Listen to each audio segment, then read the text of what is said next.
Good evening. ഞാനിപ്പോൾ ഇന്ന് ഉണ്ടാക്കാൻ പോണത് തക്കാളി ഫ്രൈ ആണ്. അതിന് വേണ്ടിയിട്ട് കഴുകി 6 തക്കാളി ഇതുപോലെ വട്ടത്തിൽ അരിഞ്ഞു വെച്ചിട്ടുണ്ട്. പിന്നെ 3 സവാള ഇതുപോലെ വട്ടത്തിൽ അരിഞ്ഞു വെച്ചിട്ടുണ്ട്. കുറച്ച് വെളുത്തുള്ളി ചതച്ച് വെച്ചിട്ടുണ്ട്, 6 എണ്ണം. പിന്നെ 2 പച്ചമുളക്, പിന്നെ മല്ലിയുടെ ഇല, പിന്നെ 1 സ്പൂൺ മല്ലിപ്പൊടി, 1/2 സ്പൂൺ ഗരം മസാലപ്പൊടി, കുറച്ച് ഇഞ്ചി ചതച്ചത്, കുറച്ച് മുളക് പൊടി.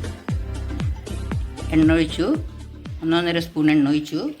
ഇനി അതിനകത്തേക്ക് ഇഞ്ചി ചതച്ചതിടാം. അത് നല്ലോണം ഇഞ്ചി നല്ലോണം ചുമക്കെ വറക്കണം. 1/2 ഇഞ്ച് ഇഞ്ചിയുടെ കഷ്ണം എടുത്തേക്കണത്, അത് നല്ലോണം ചുമക്കെ ഒന്ന് വറക്കണം.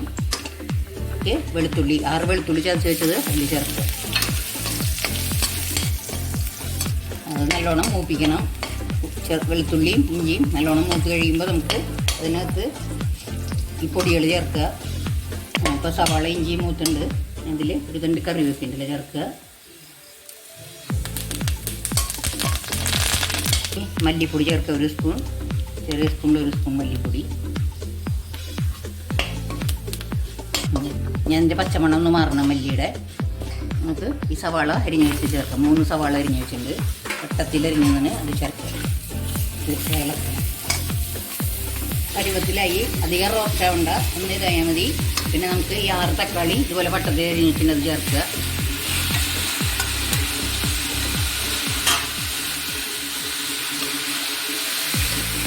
ചെറിയ സ്പൂണിൽ 1/2 സ്പൂൺ മഞ്ഞൾപ്പൊടി ചേർക്കുക.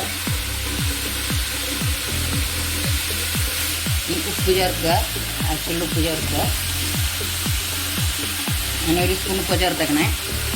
ഇനി ഇത് അടച്ച് വയ്ക്കുക, സിമ്മിൽ വയ്ക്കുക.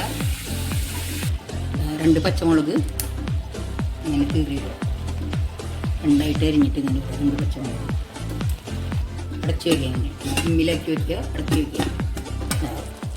1/2 സ്പൂൺ മുളക് പൊടി ചേർക്കുക. പിന്നെ ഗരം മസാലപ്പൊടി ചെറിയ സ്പൂണിൽ 1/2 സ്പൂൺ ഗരം മസാലപ്പൊടി. നല്ലോണം ഇളക്കുക, എന്നിട്ട് അടച്ച് വയ്ക്കുക.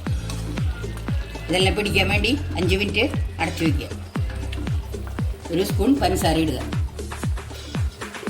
ഇനി അതിലൂടെ മല്ലിയില ഇട്ട് കൊടുക്കുക.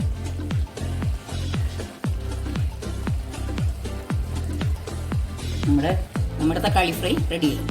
ഇഷ്ടപ്പെട്ട് കഴിഞ്ഞാൽ പ്ലീസ് ലൈക്ക്,